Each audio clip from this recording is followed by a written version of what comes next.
sudah siap, saya akan menunjuk sana, saudara, untuk melakukan teknik modifikasi cuaca. Saya akan menelisiknya eksklusif.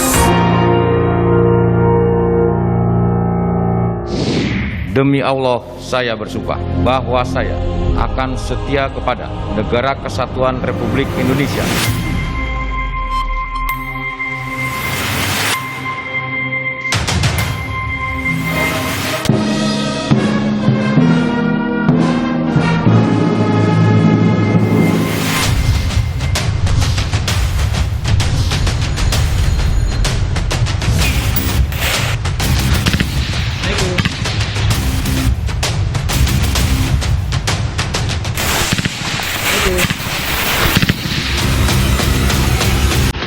Dan saudara, pagi ini saya berada di kantor Markas Besar TNI Angkatan Darat di Jakarta. Saya akan menunggu kedatangan Kepala Staf TNI Angkatan Darat, Jenderal Dudung Abdurrahman.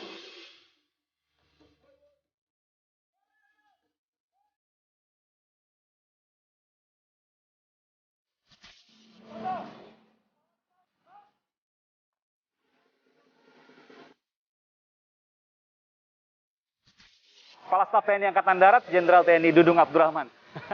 Jadi setiap pagi harus begini, Jenderal, ya? Ya, kita cek lah anggota, kondisinya, gimana bajunya. Ya, ada yang masih bagus, ada yang tidak juga. Oke. Dan itu bintang 4 harus mengecek. Iya. Kita akan lanjut nanti, Jenderal, kita akan wawancara di atas. Termasuk juga hari ini kita akan ke Kostrap, ya? Oke. Officer, aman. Lanjutkan. Lanjutkan. Ya. Dan ini ruangan sana kasat. Wow, luar biasa, saudara. Ini belum pernah dimasuki oleh wartawan, eksklusif di Aiman.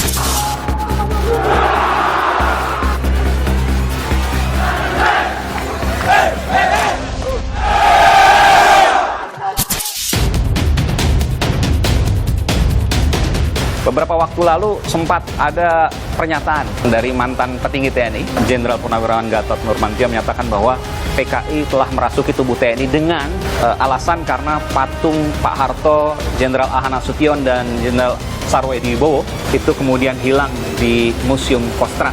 Jenderal belum pernah bicara soal itu. Apa yang sebenarnya terjadi? Saudara, kiprahnya melesat, kerap bergerak menantang badai, sehingga sosoknya penuh warna, pro dan kontra. Hari ini, saudara, saya berkesempatan khusus mewawancarainya. Kepala Staf TNI Angkatan Darat, Jenderal TNI Dudung Abdurrahman.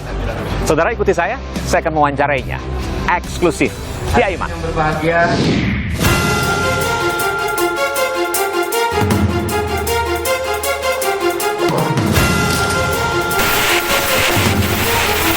KKB itu bukan musuh kita, itu saudara-saudara kita yang belum paham ya tentang Negara Kesatuan Republik Indonesia.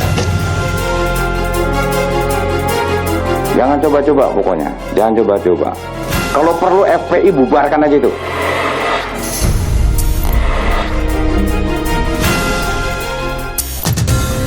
Moncer dan out of the box. Itulah sosok Jenderal Dudung Abdurrahman, Kepala Staf TNI Angkatan Darat Kasat. Lulus Akademi Militer Akmil tahun 1988 ini secara mantap dan pasti menempati berbagai posisi strategis di matra Angkatan Darat. Karirnya melesat. Usai menjabat Gubernur Akmil, Dudung dipercaya menjadi Pangdam Jaya. Disinilah ia kerap jadi sorotan. Secara terbuka ia perintahkan pencopotan baliho FPI. Ada Barbaju Loreng menurunkan baliho Habib Rizik. Itu perintah saya. Itu perintah saya. Karena berapa kali Pol PP nurunkan, dinaikkan lagi. Ya. Perintah saya itu. Begini, ya. Siapapun di Republik ini, siapapun, ini negara-negara hukum, harus taat kepada hukum. Reaksi pun datang. Kita melihat juga Undang-Undang TNI ya, Undang-Undang 34 tahun 2004 pasal 7-nya mengenai tugas-tugas pokok TNI. Di situ dijelaskan bahwa tugas-tugas pokok TNI ada operasi militer perang dan operasi militer selain perang. Operasi militer selain perang ini menariknya dilaksanakan tuh berdasarkan kebijakan politik negara. Nah, artinya ada satu benang merah bahwa kebijakan politik negara saat ini melalui tanda-tanda yang dijalankan oleh TNI adalah salah satunya yang penting mungkin ya, baliho dan FPI. Artinya kebijakan politik negara ini sangat aneh ketika hanya men-stressing pada baliho dan FPI. Usai masalah baliho, Dudung kembali diuji dengan sejumlah purnawirawan jenderal yang berseberangan dengan pemerintahan.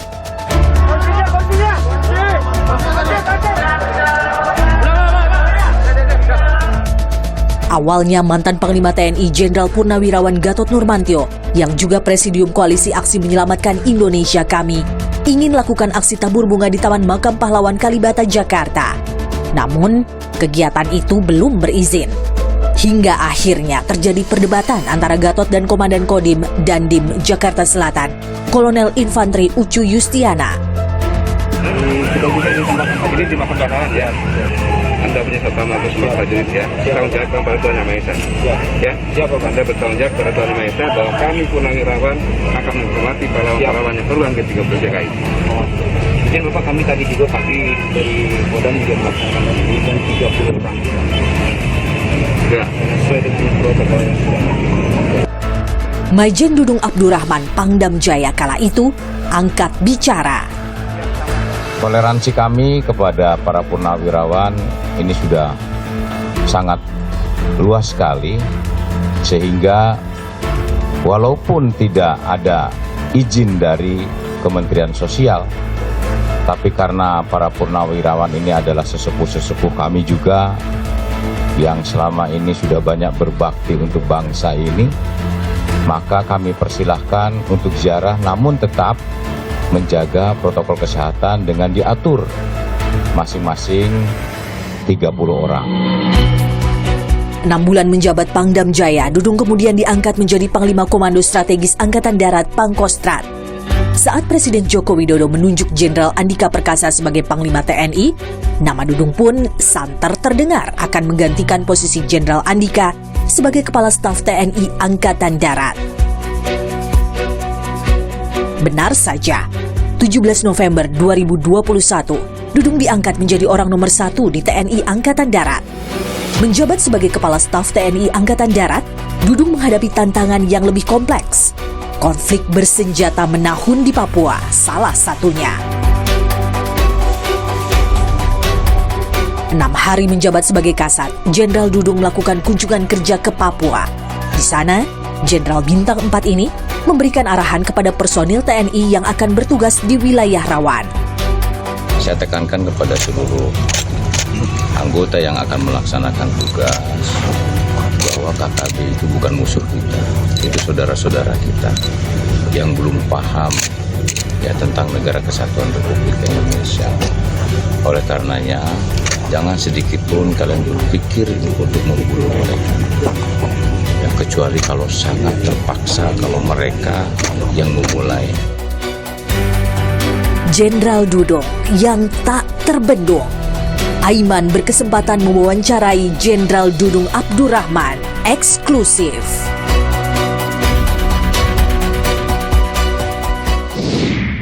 Dan saudara, pagi ini saya berada di kantor Markas Besar TNI Angkatan Darat di Jakarta. Ini lambang TNI Angkatan Darat, Kartika Eka Paksi. Dan saya akan menunggu kedatangan Kepala Staf TNI Angkatan Darat, Jenderal Dudung Abdurrahman.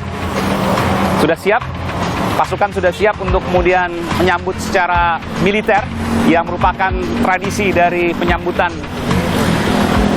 ketika pimpinan Kepala Staf TNI Angkatan Darat hadir di kantor Mabesar.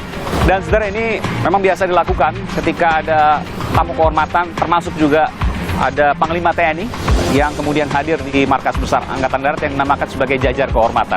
Nanti kita akan saksikan bersama saudara, saya akan masuk ke dalam menggunakan masker. Ya. Permisi Pak, ini siap semua ya untuk jajar kehormatan ya? Mari. Dan ini sedang dilakukan persiapan dengan Brigadir Jenderal Haryono. Pak Haryono ya Pak? Dandim Mama Besar. Dandim? Danden Mama Besar. Oh, Komandan Detasmen Markas Mabesar. Brigadir Jenderal Haryono. Selamat pagi Pak, sehat selalu. Ini sedang menunggu kedatangan Kasat, nanti sudah siap semua ya? Iya. Ini udah pagi-pagi udah datang di Mabesat. Terima kasih kembali juga untuk menerima kami dari Kompas TV, Aiman.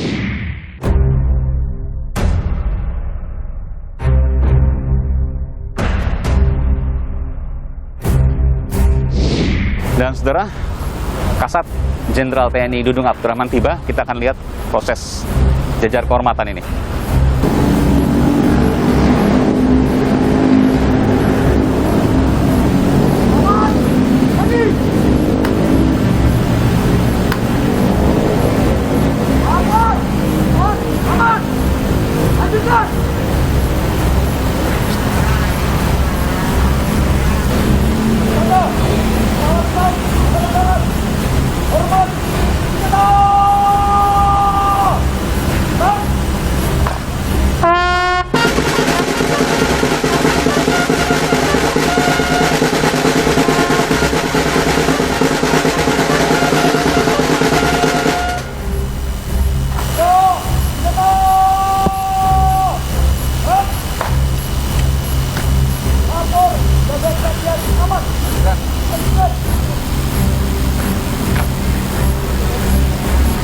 Dilakukan inspeksi, sudah. Lihat.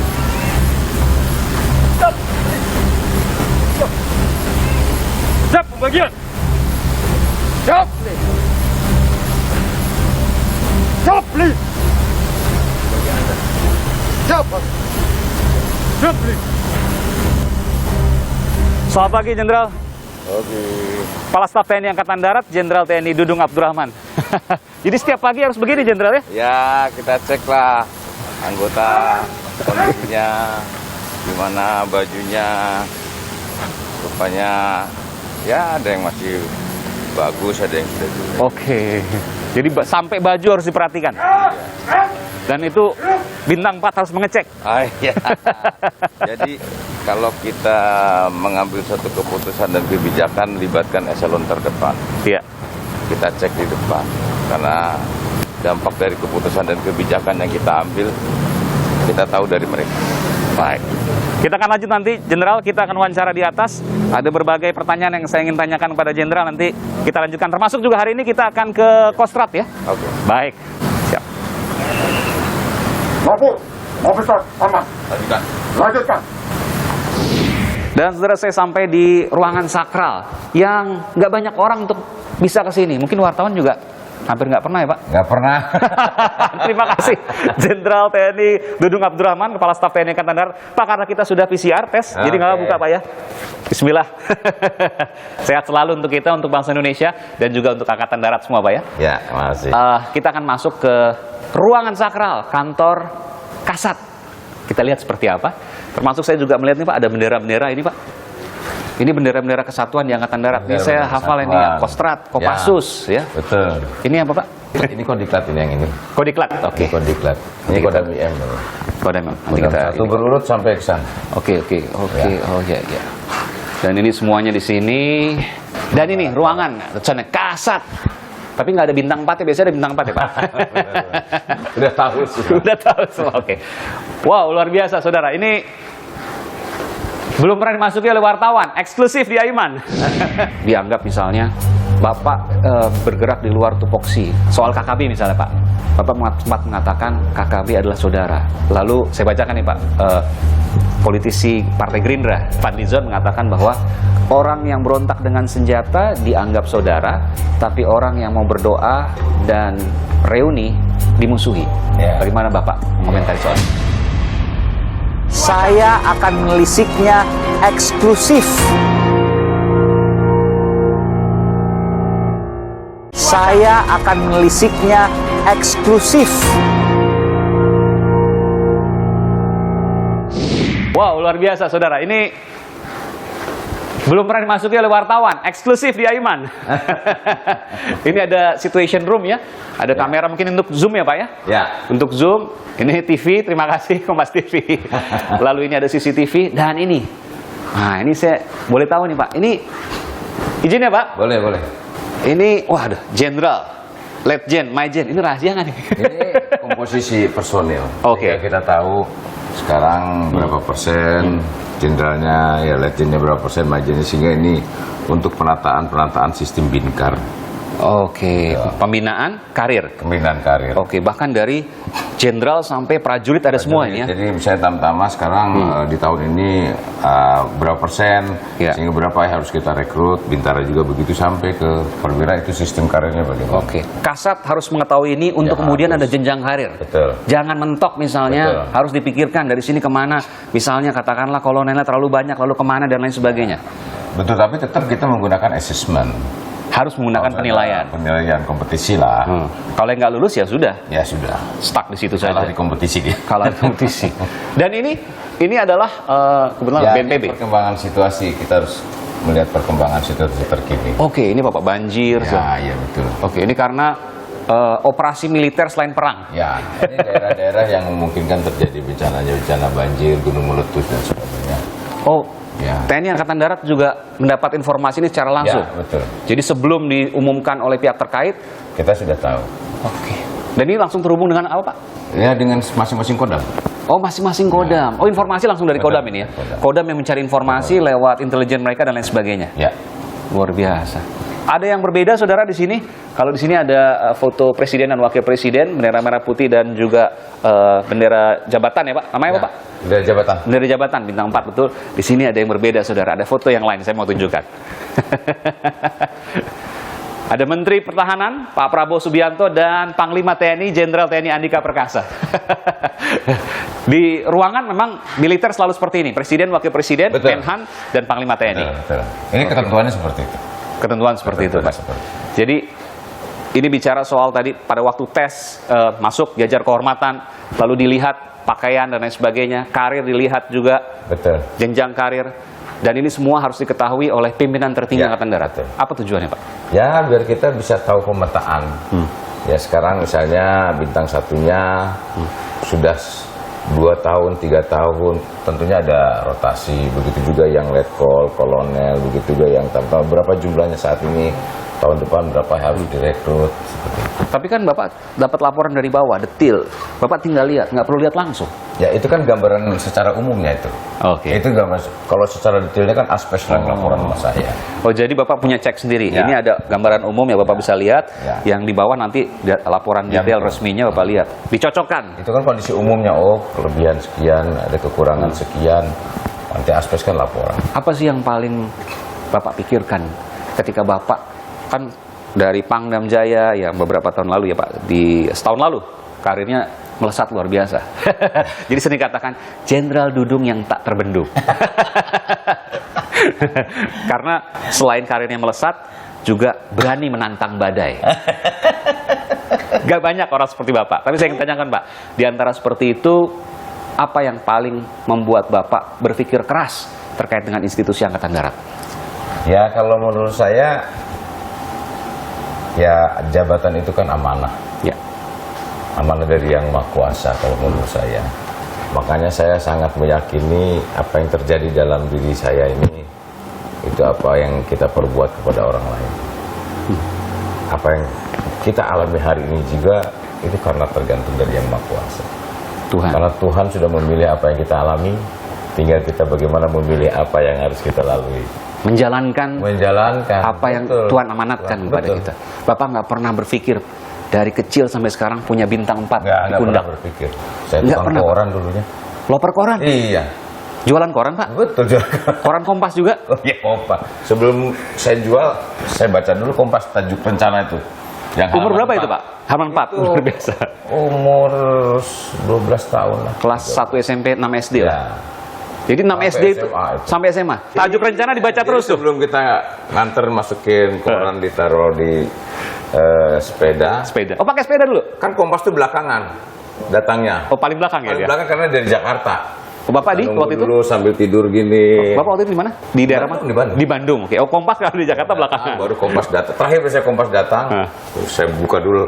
Kan halaman 4 itu. Halaman 4. Sebelah kiri itu. Iya. Ada tajuk rencana. Waduh, kan bagus sekali. Dua-duanya, Pak. Biasanya yang atas dan bawah. Dalam negeri, yang bawah luar negeri. Luar negeri. Dan itu kemudian dibaca dua-duanya. Baca itu saya tutup, langsung angkat. Hampir nggak pernah absen itu. Nggak pernah absen. Dari tahun berapa itu kurang lebih, Pak? Ya, tahun 80. 80-an. Sampai tahun berapa itu Pak? Jadi loper koran? Sampai 85. 5-6 tahun lah Ya, kurang lebih ya. sekali. 5-6 tahun. Ya, 5-6. Loper koran, naik sepeda. Naik sepeda. Waktu itu Bapak orang tuanya memang tidak mampu atau gimana? Ya, kan namanya PNS itu kan bukan orang berada. PNS di apa Pak waktu itu Pak? Di Bekang. Anak 8, bayangkan saja tuh. Perbekalan dan Angkutan TNI Angkatan Darat, PNS-nya. Ya. Dan pada waktu itu ada orang tua Pak? Sudah nggak ada kan? Bapak meninggal? Kan SMP udah meninggal, kelas 1 tuh udah meninggal. Oh, makanya jadi loper koran. Ya, loper koran. Lalu tinggal hanya ibu waktu itu? Ibu dengan anak, dengan kakak adik ada 8 lah. 8? Hanya hidup dari uang pensiunan aja yang nggak seberapa? Betul. Nggak cukup Pak? Makanya setelah jualan koran, saya jualan telepon. Satu hari yang sama, Ya. jadi pagi jualan koran, sekolah, Ya. pulang jualan telepon. Ya. Lalu kemudian ikut tes Akmil, lolos. Lolos langsung. Jadi 6 SD, 1 SMP, bacanya tajuk rencana Kompas. Itu kalau Anda tahu pemirsa, tajuk rencana itu bagian dari editorial sebuah media massa, dan itu bagian yang termasuk salah satu yang berat selain juga opini. Betul. Dan itu dibaca oleh siswa kelas 6 SD yang sekarang jadi bintang 4 pimpinan tertinggi di Institusi Angkatan Darat, Jenderal TNI Dudung Abdurrahman. Ya. Pantas berani ngomong ya Pak. Sudah tahu bagaimana cara mengcounter dan lain sebagainya secara diplomasi dan lain sebagainya. Menantang badai terus. Apa yang Bapak pikirkan ketika misalnya melihat ada isu-isu yang ya harus saya katakan mungkin mengusik Bapak, tapi Bapak pernah pikir nggak kalau ini tupoksinya Angkatan Darat atau bukan, tapi saya merasa saya terganggu atau saya merasa harus berbicara. Pernah Bapak merasa seperti itu? Nah, kan tugas pokok TNI itu kan menjaga kedaulatan, kesatuan Republik Indonesia, mempertahankan keselamatan dan keutuhan negara kesatuan Republik Indonesia. Yang kita pegang teguh adalah persatuan dan kesatuan bangsa. Kalau ada indikasi-indikasi yang sudah mencoba-coba memecah belah persatuan dan persatuan bangsa, ya kita harus tergerak dong. Jangan kemudian kita diam saja. Itu tupoksi Angkatan Darat? Tupoksi Angkatan Darat. Meskipun kadang orang berpikir kalau NKRI kan Pak itu ancaman dari luar negeri. Kalau di dalam serahkan saja ke polisi, Angkatan Darat nggak usah. Oh, kalau ancaman dari dalam yang mengganggu persatuan dan kesatuan, TNI pun harus bertindak. Kalau berkaitan masalah keamanan di dalam, ya itulah kepolisian. Itulah kemudian yang mendasari Bapak. Walaupun kadang-kadang dianggap misalnya Bapak bergerak di luar tupoksi. Soal KKB misalnya Pak. Bapak sempat mengatakan KKB adalah saudara. Lalu saya bacakan nih Pak, politisi Partai Gerindra, Fadlizon mengatakan bahwa orang yang berontak dengan senjata dianggap saudara, tapi orang yang mau berdoa dan reuni dimusuhi. Ya. Bagaimana Bapak mengomentari soal itu? Ya, nggak usah didengerin. Dan Wapres baru ini kan kita lihat Wapres bahwa konsepnya di Papua itu kan bahwa KKB itu kan saudara kita, bukan musuh kita. Yang harus dirangkul itu kan sudah dari pemerintah. Dan memang apa mereka musuh kan bukan, betul kan? Hanya kita ada perbedaan pendapat saja. Seperti dulu kita di Aceh kan saudara-saudara kita juga. Waktu GAM waktu itu Pak. Iya. Dan akhirnya bisa bersatu. Bersatu. Ya. Kita mereka karena belum paham saja. Ya mungkin dengan pendekatan-pendekatan sekarang konsepnya dari Presiden, Wapres sebagai ketuanya bahwa mereka harus dirangkul dengan konsepnya apa? Pendekatannya kesejahteraan. Ya.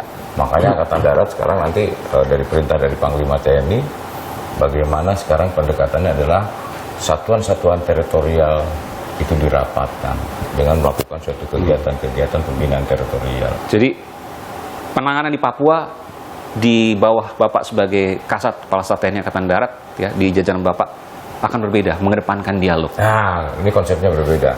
Artinya saya ini hanya sebagai unsur pembinaan, hanya menyiapkan, mendidik, melatih prajurit-prajurit yang akan ditugaskan di Papua. Konsep operasi itu kewenangan Panglima TNI. Mau diapakan nanti operasi itu Panglima, bukan saya. Tapi Bapak sebagai Kasat menyatakan bahwa KKB adalah saudara dan satu waktu pasti akan kembali ke pangkuan Indonesia. Karena mereka belum paham NKRI, Negara Kesatuan Republik Indonesia. Mudah-mudahan Pak ya, juga bisa terjadi apa yang terjadi di Aceh, terjadi di Papua. Ya.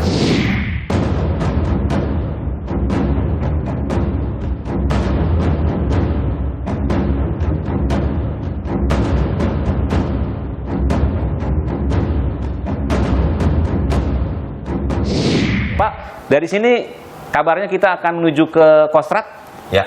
Saya boleh ikut, Pak? Boleh, ada ulang tahun divisi 1. Ulang tahun divisi 1. Ada atraksi juga mungkin di sana?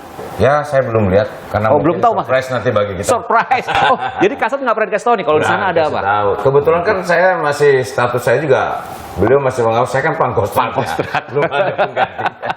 Kita akan menuju ke sana, Pak. Boleh.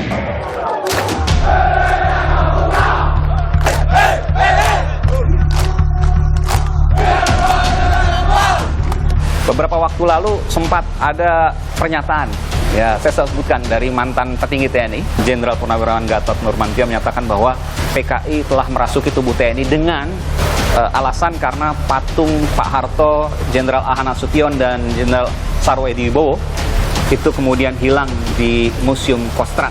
Jenderal belum pernah bicara soal itu. Apa yang sebenarnya terjadi? Saya akan menelisiknya eksklusif. Saya akan menelisiknya eksklusif.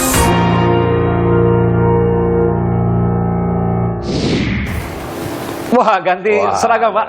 Kita mau ulang tahun divisi Kostrad. 1. Oke, Kostrad. Dan ini Loreng Kostrad. Loreng Kostrad. Masih merasa sebagai Pangkostrat juga harus. Harus.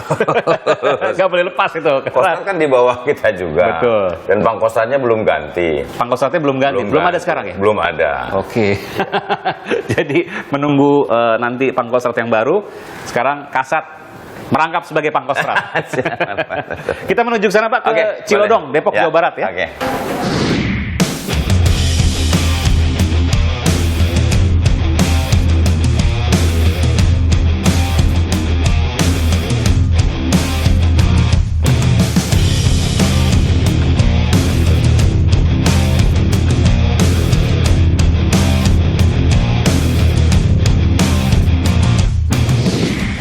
Dan saudara, saya sudah tiba di markas Komando Divisi 1 Kostrad di Cilodong, Depok, Jawa Barat, dan kita akan saksikan jajar kehormatan pula di Kostrad ini. Saya akan menggunakan masker. Kepada Kepala Staf Angkatan Darat, hormat senjata! Gerak!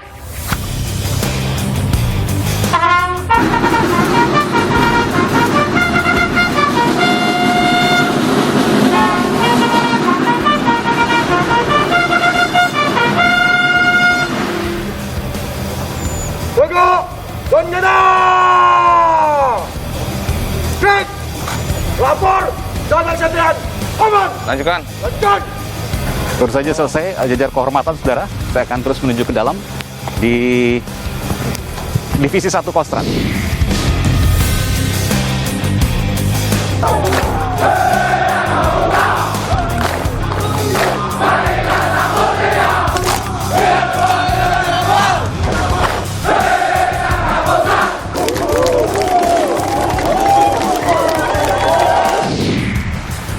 Saya mengucapkan terima kasih. Kita pernah sama-sama di Kostrad kurang lebih sekitar setengah tahun. Kita sama-sama, dan saya sudah kunjungi semua jajaran di Kostrad. Dan karena doa-doa kalian, kemudian saya menjadi Kepala Staf Angkatan Darat.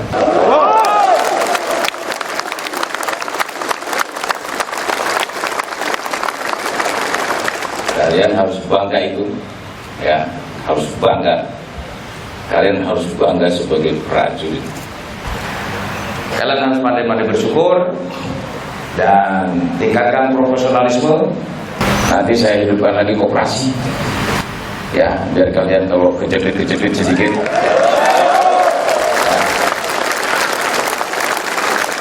Nah, ini koperasinya nanti nggak usah iuran anggota lagi, simpan pinjam nggak usah. Jadi dana-dana abadi di batalon-batalon itu pakai aja buat modal simpan pinjam. Jadi nggak akan merugikan anak buah. Jadi uang simpan pinjam itu pakai aja untuk dana simpan pinjam. Nggak akan lari, kan kalau ada gaji yang dipotong. Manfaatkan itu sehingga anggota nggak usah simpan pinjam. Sisanya untuk modal beli toko, isi toko. Jadi kalian kalau beli susu lagi anakmu nangis malam-malam nggak usah lari ke Alfamart karena duit itu nggak ada. Betul nggak kira-kira? Dan saudara, di tengah rangkaian acara HUT Divisi 1 Kostrad, Komando Strategis Angkatan Darat, saya kembali berkesempatan untuk mewawancarai Kepala Staf TNI Angkatan Darat, Jenderal TNI Dudung Abdurrahman. Terima kasih, Jenderal. Ini saya diberikan kesempatan lagi walaupun di tengah kesibukan Jenderal. Tadi Jenderal sebutkan kalau kejepit, kita siap menghidupkan koperasi, seragam, makanan, perumahan. Itu selalu disampaikan untuk kesejahteraan prajurit. Dan itu menjadi hal yang menu utama. Ya, jelas dong. Gitu. Jadi tadi disebutkan, misalnya koperasi akan dihidupkan kembali. Boleh diceritakan soal itu mungkin? Ya, memang sebelumnya kemarin adalah kasus-kasus oknum. Oknum pengurus koperasi yang melarikan uangnya, sehingga oleh pimpinan sebelumnya sementara dihentikan dulu. Sehingga yang iuran-iuran anggota itu tidak boleh ada iuran. Karena iuran dibukukan dulu sementara. Dibukukan sementara. Dan setelah normal nanti akan dihidupkan kembali. Nah, sekarang saya hidupkannya tidak iuran, tidak simpan pinjam, tetapi dana yang ada dari masing-masing satuan kan punya dana beli bisa saja dimanfaatkan untuk simpan pinjam. Harus berpikir kreatif supaya dapur tetap ngebul. Iya, anggota kan dari mana? Tapi tadi yang andalannya dari koperasi. Dari koperasi. Tapi tadi yang soal penyalahgunaan tadi sudah diproses hukum. Sudah diproses. Dan clear itu ya. Di-clear. Pakaian pun kalau perlu dibelikan 3. Ya, rencana akan saya belikan 3 setel. Masing-masing personil. Jangan sampai anggota beli lah, kasihan. Selama COVID-19 kita menggunakan pakaian PDL terus, kan tidak cukup itu. Makanya tadi saya cek ada yang anggota ada yang beli, maksudnya jangan sampai beli. Harusnya nggak boleh beli. Nggak boleh beli. Harus disediakan oleh atasan. Dan itu gratis. Bukan gratis, artinya ya dari dinas sih memang. Dari anggaran dinas, tapi bukan pribadi dia yang kemudian memberikan. Perumahan juga sedang terus dikembangkan dan kesejahteraan prajurit selain alutsista juga menjadi hal yang utama. Sekarang saya ingin tanya beberapa hal yang viral, izin Jenderal boleh? Apa tuh? Pertama soal patung dulu, patung dan kostrad. Beberapa waktu lalu sempat ada pernyataan, ya saya sebutkan dari mantan petinggi TNI, Jenderal Purnawirawan Gatot Nurmantio menyatakan bahwa PKI telah merasuki tubuh TNI dengan alasan karena patung Pak Harto, Jenderal Ahana Sution dan Jenderal Sarwoedi Wibowo itu kemudian hilang di Museum Kostrad.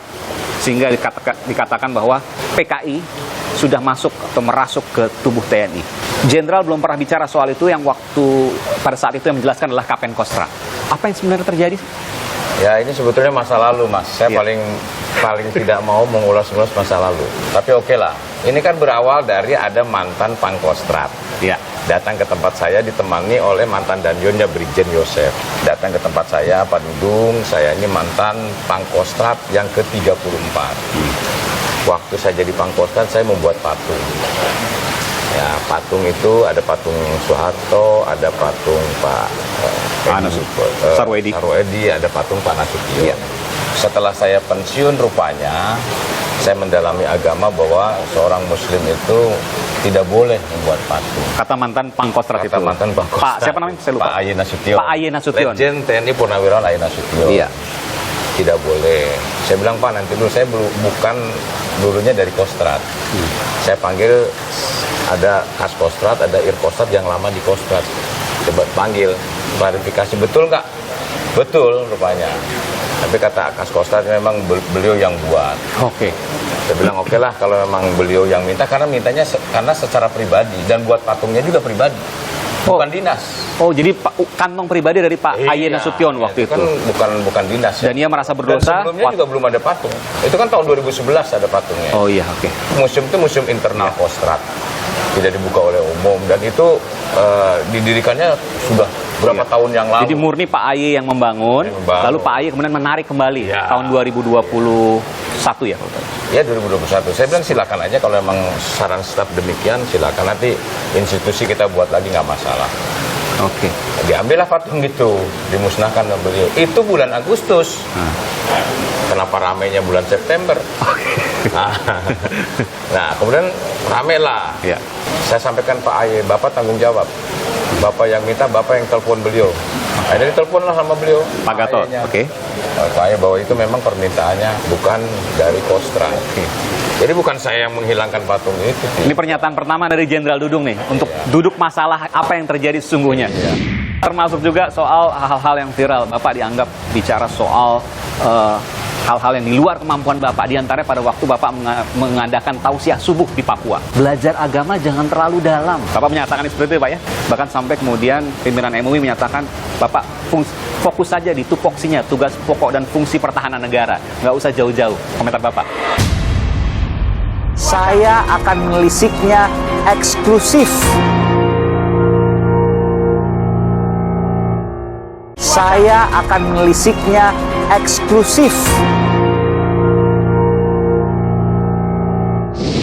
Demi Allah, saya bersumpah bahwa saya akan setia kepada Negara Kesatuan Republik Indonesia.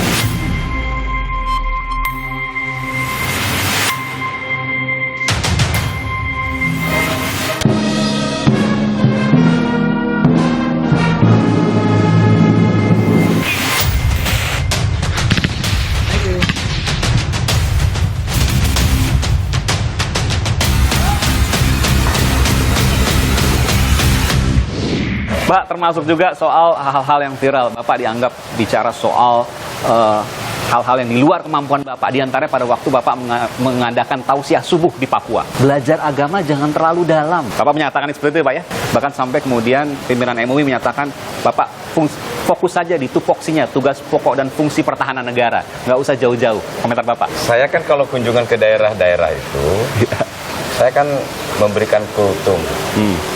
Kultum di masjid. Kuliah Dan di 7 situ menit mayoritasnya juga Oke. anggota kita. Oke. Khotbah itu Pak ya? Ya, kultum ya kuliah 7 menit itu. Iya. Saya bilang kalau belajar agama itu jangan terlalu mendalam kalau tidak ada gurunya. Oh itu. Tidak ada ustadznya, tidak ada kiai yang membimbingnya. Nanti salah-salah. Seperti layaknya seorang prajurit tidak berpegang sabta marga, sumpah prajurit 8 wajib TNI. Ngawur aja nanti kerjanya. Tapi kan kalimat itu dipotong. Oh jadi pernyataan lengkapnya itu ada? Ada, lengkap. Jangan belajar terlalu dalam agama kalau nggak ada gurunya, nggak ada ustadznya, nggak ada kiainya. Itu pernyataan lengkapnya. Dan itu disampaikan pada saat Bapak sholat subuh berjamaah pada waktu itu dan menyampaikan kultum tadi, kuliah 7 menit. Bapak, kenapa sih Bapak dalam perjalanan Bapak tentu di tentara, di militer banyak tantangan. Tapi di kondisi saat ini Indonesia, Bapak berani menantang badai. Loh Mas, apa yang terjadi di dunia ini terhadap diri kita itu sama sudah kehendak yang Maha Kuasa, bukan kita yang nyari-nyari, betul nggak? Dan apa yang kita lakukan juga itu saya yakin dari yang Maha Kuasa. Kita ini kan hanya badan, tulang, kulit, nyawanya ada. Nah nyawa itu yang mengendalikan yang Maha Kuasa. Yang terjadi dalam diri saya yakin aja yang Maha Kuasa yang bergerakkan. Apa yang menjadi cita-cita Bapak ke depan? Apa yang menjadi bayangan Bapak terhadap diri Bapak? Ya, saya tidak terlalu banyak. Cita-cita saya hanya ingin berbuat baik kepada sesama manusia, ingin berbuat baik kepada bangsa dan negara. Itu aja. Itu doa Bapak yang Bapak Itu aja. Bapak panjatkan setiap hari. Setiap hari. Saya ingin nolong orang, saya ingin bantu orang. Nggak berpikiran nanti sekian tahun saya akan seperti ini. Tidak pernah. Bapak seperti ini pun nggak akan pernah mimpi Pak. Tidak Bisa akan. jadi kasat. Saya jadi kasatnya juga mimpi. Dulunya tukang koran gue bilang tadi. Kalau untuk bangsa Indonesia Pak, apa yang Bapak pikirkan? Ya. Untuk bangsa Indonesia, bangsa ini besar. Kemudian 17.000 pulau, berapa ribu bahasa, dengan budaya yang beraneka ragam dan kemajemukan. Saya katakan fondasinya adalah Bhinneka Tunggal Ika. Tiangnya adalah persatuan dan kesatuan bangsa. Atapnya adalah Negara Kesatuan Republik Indonesia. Kita jangan sampai terpecah. Jangan sampai terpecah. Jangan sampai terpecah. Persatuan, kesatuan harus dijaga karena dengan itulah modal untuk maju. Ya. Tanpa itu kita nggak akan bisa maju. Tidak akan baik. Kepada kita semua Pak, generasi muda termasuk juga penerus-penerus Bapak di Angkatan Darat, apa yang Bapak ingin sampaikan? Ya, ke depan perang sudah bukan perang menggunakan alutsista, tapi sudah menggunakan cyber.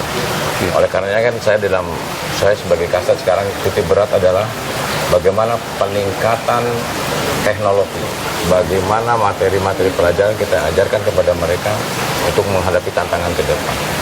Harus yang intelektualnya yang luar biasa. Itu yang saya. Teknologi harus dikuasai, kecerdasan harus dikuasai, dan itulah kemudian maju. Betul. Dan dasarnya adalah persatuan dan kesatuan. Dan itu yang Bapak akan jaga. Ya.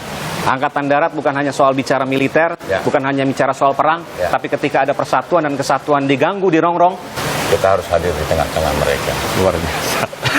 Jenderal TNI Dudung Abdurrahman, Kepala Staf TNI Angkatan Darat. Terima kasih Pak telah memberikan wawancara eksklusif di program Aiman. Sehat selalu Pak. Semangat.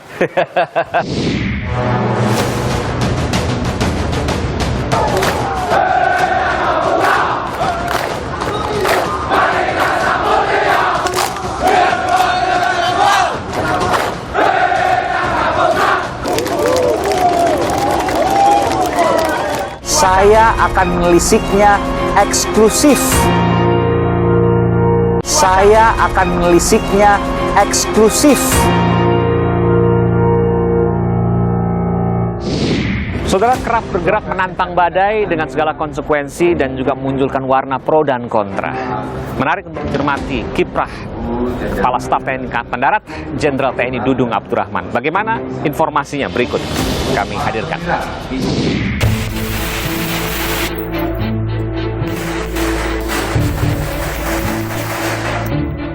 Konflik Papua tak kunjung reda.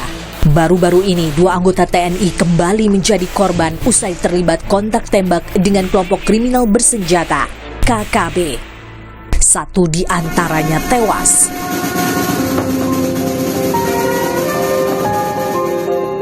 Selain konflik Papua, sederet masalah bangsa juga masih menjadi tantangan. Beberapa waktu lalu misalnya, penertiban atribut ormas mencuri perhatian. Meski aksi ini dianggap menjadi bagian dari tanggung jawab negara, tak pelak kritik terlontar. Katakan bahwa Pangdam Jaya ini sudah offside. Tidak bisa seorang Pangdam memerintahkan untuk pencabutan penurunan baliho. Jelas itu melanggar aturan. Ya, itu terlalu jauh rentang kendalinya. Maijen Dudung yang menjabat Pangdam Jaya waktu itu punya pertimbangan sendiri. Oke, ada Barbaju Loreng menurunkan baleho Habib Rizik. Itu perintah saya. Itu perintah saya. Karena berapa kali Pol PP nurunkan, dinaikkan lagi. Ya, perintah saya itu.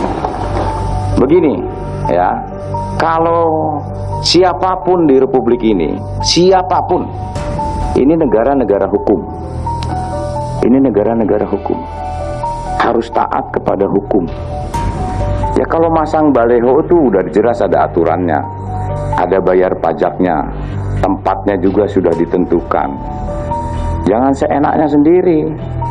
Ya. Jangan seenaknya sendiri seakan-akan dia paling benar. Nggak ada itu. Lepas dari gaduh yang terjadi, ada tanggung jawab besar menanti. Peralatan utama sistem persenjataan, alutsista perang, dan kesejahteraan prajurit. Bagaimana ini diselesaikan?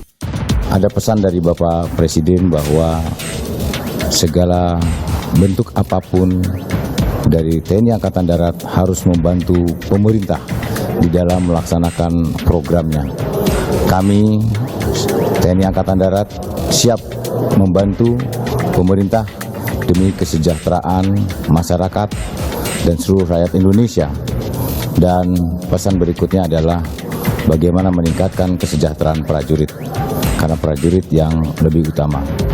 Saya akan sampaikan kepada seluruh jajaran TNI Angkatan Darat, pedomani 8 wajib TNI, khususnya yang ke-8, menjadi contoh dan memelopori segala usaha-usaha untuk mengatasi kesulitan rakyat sekelilingnya. TNI Angkatan Darat harus hadir dimanapun adanya kesulitan yang diderita oleh masyarakat.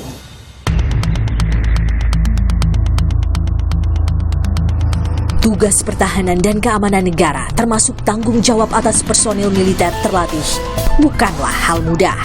Tetapi berani menantang badai yang dipilih sang jenderal.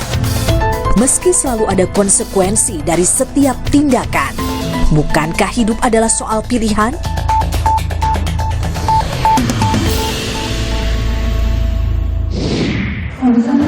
Saudara, menantang badai kerap memunculkan pro dan kontra, tentu bergerak dari keyakinan dalam hati. Jenderal Dudung memilih jalan tak biasa dan banyak konsekuensi. Meski tugas berat menanti, ratusan ribu personel militan dan terlatih berada di bawah tanggung jawabnya. Bagaimana kiprah selanjutnya tentu selalu menarik untuk dicermati. Saudara, saya Aiman Wicaksono. Salam.